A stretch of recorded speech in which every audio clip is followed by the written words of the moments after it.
Bonjour à tous et à toutes et bienvenue sur cette nouvelle vidéo du BGA Challenge, un challenge assez simple, on se fait tous les jeux de la plateforme.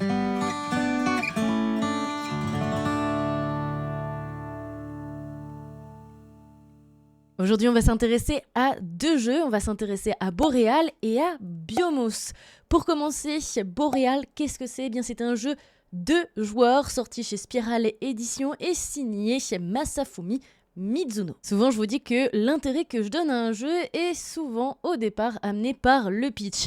Et le pitch de Boreal est carrément cool. Ici en fait on plonge dans une ambiance un petit peu solarpunk. C'est une dérivée du cyberpunk, sauf que le monde, l'homme, a réussi à vivre en harmonie avec la nature. On est donc du coup sur une espèce de fin du monde un peu plus utopique que dans l'univers steampunk. Bref, le pitch du jeu se passe un petit peu dans ce truc-là, c'est-à-dire que l'époque moderne qu'on connaît aujourd'hui a complètement disparu, la nature a repris un petit peu ses droits, et nous, en tant qu'un peu explorateurs du futur, on a envie de voir ce que donnent ces vestiges, ces ruines du passé, et on va essayer de comprendre un petit peu la vie qu'il y a eu avant. Ça, c'est le pitch. Mais alors, comment on va jouer à Boreal ? Eh bien, dans Boreal, on va devoir venir chercher une dizaine de cartes pour former une pyramide, avec donc un socle de 4 cartes. Et au final, on affine et on arrive avec le haut de notre pyramide qui est composé d'une seule carte. À partir du moment où un joueur a réussi ou a fini sa pyramide, on termine le tour, ça donne fin au jeu, on compte les points et c'est celui qui en a le plus qui a gagné. Mais comment ça va se passer ? Eh bien, au milieu des joueurs, il va y avoir une piste. Une piste sur laquelle sera disposée 8 cartes différentes qu'on va pouvoir venir chercher. Sur les cartes, il va y avoir plusieurs informations. En haut à gauche, il va y avoir le coût de la carte, le nombre de boussoles que je vais devoir dépenser pour pouvoir la jouer sur mon espace de jeu. En haut à droite, il va y avoir le nombre de boussoles que cette carte va me rapporter. Et en bas de la carte, on va retrouver le score de la carte. Combien de points elle va me rapporter, si elle a une façon de scorer, et aussi si elle a un effet particulier. Comment gagner des boussoles et comment en dépenser ? Eh bien, au début du tour, on va voir que chaque joueur va avoir une petite boussole avec des aiguilles. Le premier joueur va être orienté vers la gauche, et le joueur d'en face, qui sera donc le second joueur, aura sa boussole orientée vers la droite, selon comment on regarde évidemment, puisque si je prends la place de l'autre joueur, ça inverse les places. Mais bon, je vais donc pouvoir piocher des cartes vers la gauche à partir de l'endroit où est positionnée ma boussole. Sur la piste d'ailleurs, on va voir qu'il y a des chiffres, c'est numéroté en fait de 0 à 8, ce qui m'indique combien de boussoles j'ai en ma possession et combien de boussoles je vais pouvoir dépenser. Si à la gauche de ma boussole, il y a par exemple une carte qui me compte 3 boussoles à dépenser, je vais décaler donc ma boussole principale de 3 cases et donc de 3 cartes pour pouvoir la jouer sur mon espace de jeu. À la fin de mon tour, je regarde si j'ai des boussoles apparentes sur les cartes de mon espace de jeu. Si elles m'apportent des boussoles, je vais pouvoir redécaler ma boussole principale vers la droite, ce qui me donnera un maximum de boussoles pour pouvoir racheter des cartes par la suite. Mais attention, vous allez me dire, oui, mais si j'arrive jamais à avoir mes boussoles au max et que la carte que je veux absolument est tout à droite, comment est-ce que je fais pour l'avoir ? Eh bien, à mon tour de jeu, il y a 2 choses possibles à faire. Soit je viens chercher une carte en dépensant des boussoles et je la joue dans mon espace de jeu, ce que je viens d'expliquer, soit je viens réserver une carte et dans ce cas je viens la poser à côté. Et là je vais pouvoir venir réserver n'importe quelle carte à n'importe quel coup et à n'importe quel endroit. Je viendrai alors la poser à côté de mon jeu, pas sur ma pyramide, face visible, et au moment où j'aurai les boussoles nécessaires à dépenser, je vais pouvoir l'insérer dans mon jeu tout en dépensant bien sûr les ressources nécessaires. Un jeu qui paraît simple comme ça, mais finalement c'est un véritable jeu de combo de cartes. On va essayer de faire matcher toutes nos cartes ensemble pour rentabiliser un maximum ces points. Parce que oui, s'il y en a qui rapportent des points bruts, il y en a qui vont nous rapporter un certain nombre de points par carte adjacente, par carte de couleur adjacente, par carte de couleurs différentes. Bref, il y a plein de façons de scorer différentes, donc il va falloir réussir à rentabiliser et à maximiser ses pauses. Mais trêve de blabla, vous le savez mieux que moi, hein, le mieux encore est de se faire une partie. Et c'est parti pour une partie de Boreal. Voilà comment ça se présente pour Boreal. On a notre zone de jeu ici, celle de notre adversaire ici et la piste principale ici. Notre jeton boussole principal qui est ici et qui pointe vers la gauche et le jeton boussole principal de notre adversaire qui est ici et qui pointe vers la droite. Nous avons actuellement 5 boussoles, on va donc pouvoir en dépenser 5 pour acheter des cartes. On voit le coût affiché en haut à gauche. Donc ici, on va pouvoir choisir entre 2 actions, choisir et placer ou encore réserver.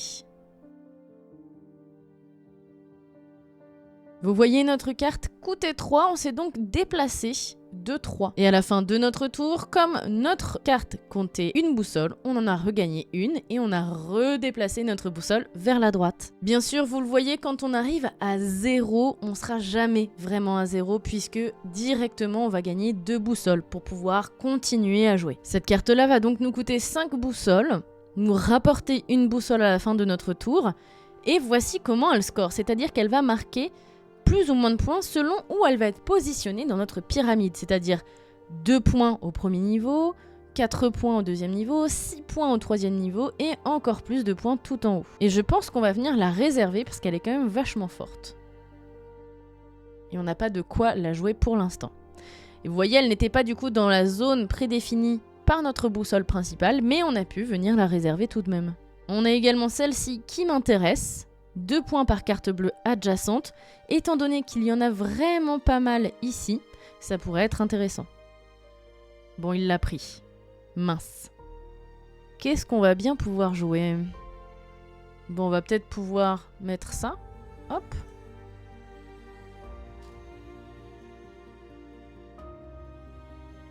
Pour l'instant, de façon brute, on a 9 points. Et notre adversaire a 1 point. Dans BGA, on peut bien sûr mettre le paramètre pour voir le nombre de points qu'on fait au fur et à mesure. Comme c'est les premières parties, du moins pour moi, et en plus aussi pour mon adversaire, je préfère que ce soit la surprise à la fin de la partie. On va réserver celle-ci pour l'empêcher de la prendre.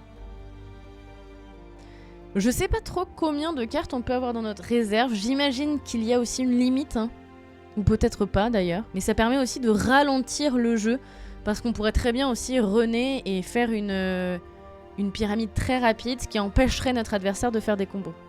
Et vous voyez, nos zones se croisent vraiment, c'est-à-dire que mon adversaire n'a pas vraiment accès à celle-ci, à part s'il la réserve, et moi j'ai pas accès à ce qu'il y a ici.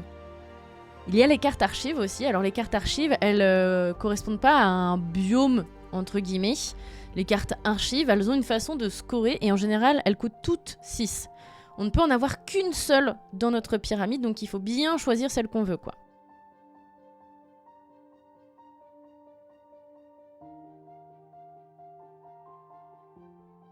Oh, elle est jolie celle-ci, Celle-ci, en gros, elle te rapporte 5 points, 4 boussoles quand même, donc pas mal de ressources. Mais elle coûte 8, donc un petit peu cher. Cela dit, notre adversaire peut complètement la prendre. Ce qu'il ne fait pas.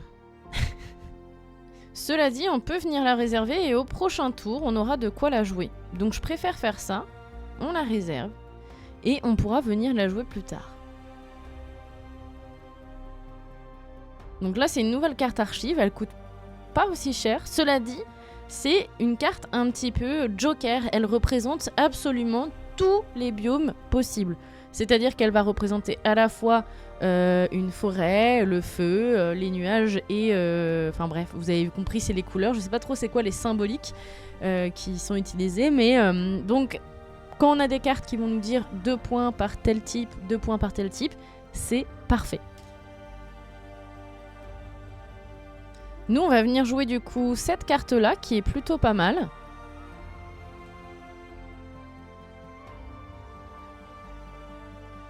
Ça a dépensé du coup toutes nos ressources, mais comme elle nous rapporte du coup 4 boussoles, c'était pas mal. On repartait pas de 0 non plus, quoi.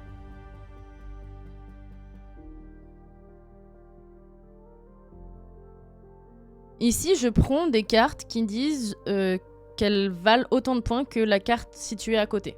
Je sais pas du tout si c'est une bonne stratégie, mais c'est celle que j'ai décidé d'opter pour cette partie. Il y a aussi des cartes qui ont des contraintes, on le voit d'ailleurs en haut à gauche, c'est-à-dire que oui, par exemple celle-ci, elle vaut 6 boussoles, mais on ne peut pas la placer aussi sur la première étape de notre pyramide. C'est le cas aussi pour cette carte jaune. Elle ne peut pas être placée et construite dans la base de notre pyramide. C'est le cas d'ailleurs pour la carte aussi que j'ai dans ma réserve, là, actuellement. Est-ce qu'il serait pas temps qu'on joue elle? Mais on n'a pas de quoi la jouer. Donc on va peut-être... elle, on ne peut pas non plus. On n'a que 4 boussoles, là. Qu'est-ce qu'on va bien pouvoir faire? Je pense qu'on va venir réserver elle. On verra bien un petit peu ce que ça met à la place. Oh, oh là là, le cadeau. Elle est incroyable cette carte. 8 points, ça fait mal. Hein. 8 points, ça fait très mal. Oh, très belle carte. Très belle carte. Néanmoins, notre adversaire a bientôt fini là. Moi, je vais venir placer elle ici. Comme ça, au moins, ce sera fait. Bon, bah, notre adversaire a terminé son tour et a terminé sa pyramide. C'est-à-dire que là, c'est la fin des haricots. On a fait le décompte. Et franchement, ça va. Hein. C'est-à-dire que oui, on a perdu. Mais 34 à 30, si on regarde la position finale un petit peu de nos cartes, c'est-à-dire qu'il en avait quand même 4 cartes de plus, je dirais, nous on en a 5, ouais c'est ça, 4 cartes de plus. Et on arrive à coller au basque quand même, hein, 4 points uniquement de différence. On s'en est bien sorti. Voilà pour Boréal, un jeu qui a fait pas mal parler de lui dernièrement, qui est assez mignon, qui est assez simple. Moi, le pitch, franchement, me plaît énormément. Le jeu en soi, je trouve qu'il n'a rien d'extraordinaire dans sa mécanique. C'est quelque chose qu'on avait déjà pu voir et qu'on a déjà croisé dans pas mal de jeux qui sont sortis auparavant. Mais passons maintenant au deuxième jeu du jour. Il s'agit de Biomos, un jeu qui va se jouer de 1 à 4 joueurs.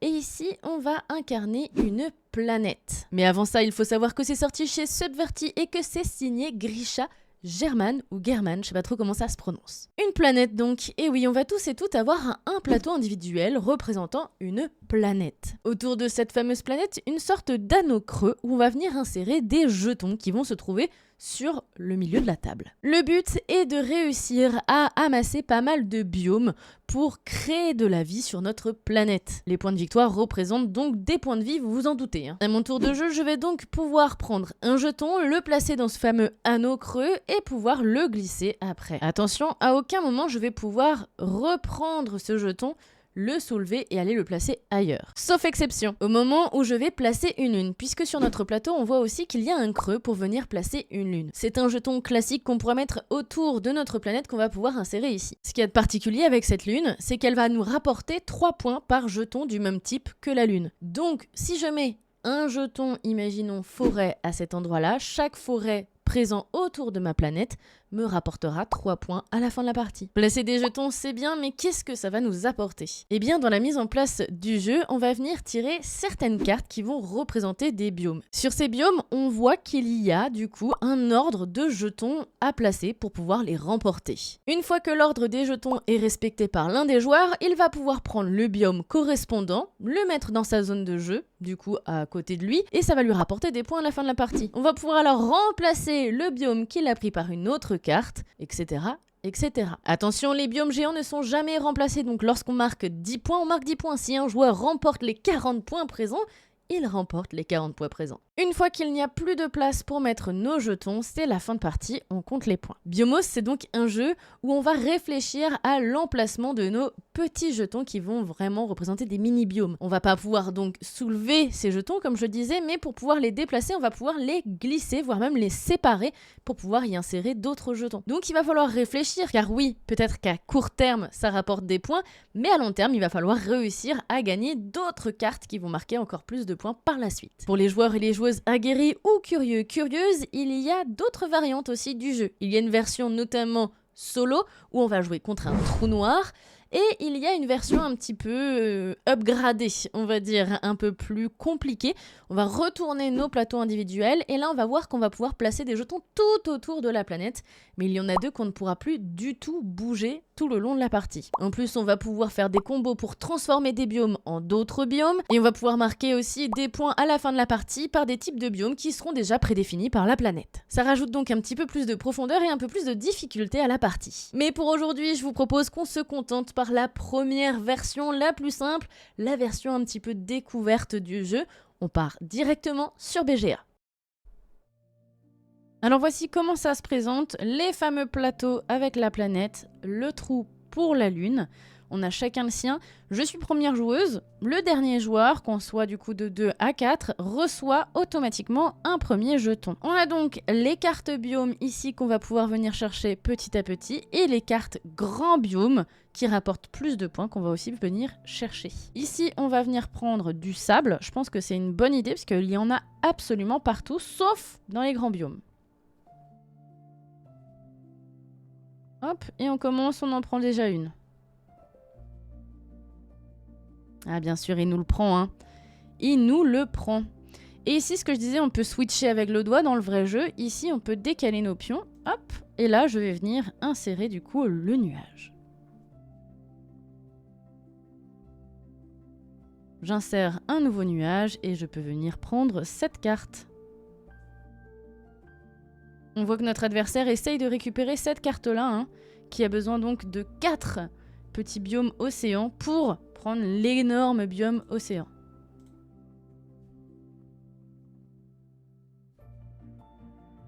Ok, nous on va venir faire ça et prendre du coup la terre ici, ce qui nous permet de prendre ce biome-ci.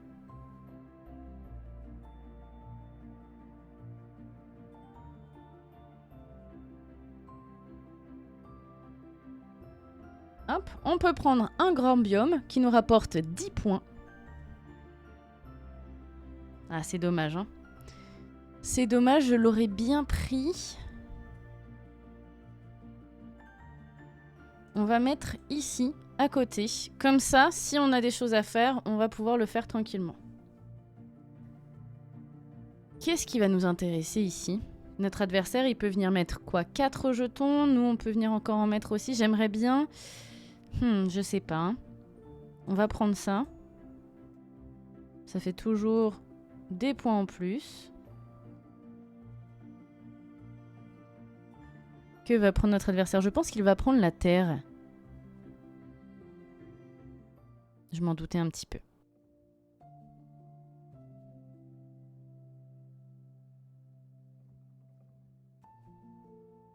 Hop, on récupère 3 points, c'est gentil. Bon, au prochain tour, il va falloir absolument qu'on vienne placer une lune. Et là, il va vraiment bien falloir la choisir. Hein.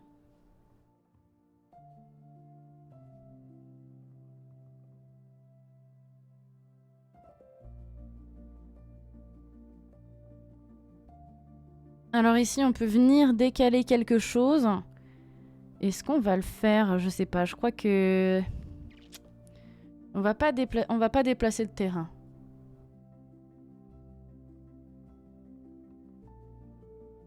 Il a fait ce que j'espérais qu'il fasse. Hop. On vient récupérer 5 points ici. Ah. Ah non, quoique. Hop. Et on est sur la fin de partie puisqu'on a rempli notre planète. Et on a créé le plus de vie. Donc on remporte la victoire. Voici donc la position finale. Hein. Notre adversaire a marqué 3 points par jeton mer qu'il avait de présent dans sa zone de jeu. Donc ça faisait 3, 6 et donc 12 au final. Nous, on a fait la même chose, mais avec nos jetons. Alors je crois que c'est du vent. Ah non, c'est de la glace. C'est représenté, on a vraiment tous les éléments qui sont représentés sur le dos des cartes. Donc c'est vraiment de la glace grâce à cet élément-là. Et puis dans nos cartes, on le voit bien, on a réussi à remporter 10 points avec un énorme biome, donc un objectif principal, on va dire, un gros objectif, et 26 points avec les petites cartes. Et en fait, on a raflé quand même pas mal de cartes qui nous valaient 3 points, même si c'est pas beaucoup de points. Quand on en a eu plusieurs et qu'on est venu récupérer des points avant notre adversaire, ça a comptabilisé bien plus vite. Ce qui a fait que, bah voilà quoi, victoire. Qu'est-ce que vous voulez que je vous dise? Victoire. Voilà pour les 2 jeux du jour, Biomos et Boréal. J'espère que ça vous a plu. N'hésitez pas à commenter, à vous abonner et à partager cette vidéo. Et dans tous les cas, on se dit à très vite, que ce soit sur YouTube ou sur Twitch.